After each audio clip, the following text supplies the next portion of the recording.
কিছু কিছু সম্পর্ক ছিন্ন হয়ে যাওয়াই ভালো।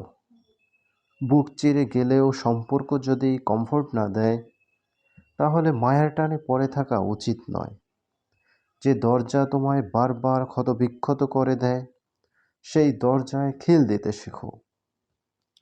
হোক বাইরের দৃশ্য খুব সুন্দর, কিংবা বাইরের মানুষগুলো একেবারে মনের মতো পরিপাটি, কিংবা কাছের, তাতে কি? কিছু ভালোর জন্য ছেড়ে আসা উচিত। কারো জন্য মনের দুঃখ পুষে রেখে নিজে প্রতিনিয়ত কষ্ট পাওয়ার মানেই হয় না। তুমি যার জন্য দুঃখ পাচ্ছ, খোঁজ নিয়ে দেখো সে অন্য কাউকে নিয়ে দিব্যি ভালো আছে। কিছু রাস্তা তোমাকে একাই যেতে হবে। না থাকবে তোমার পরিবার, না থাকবে তোমার বন্ধু, শুধু থাকবে তুমি আর তোমার ছায়া।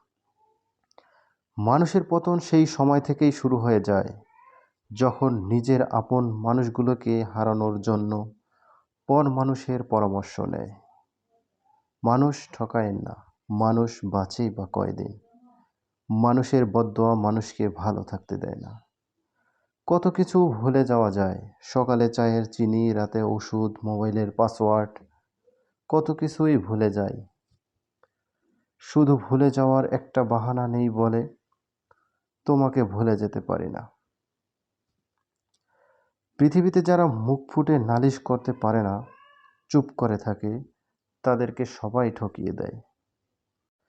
যার যতটুকু প্রাপ্য ঠিক ততটুকুই গুরুত্ব দিন।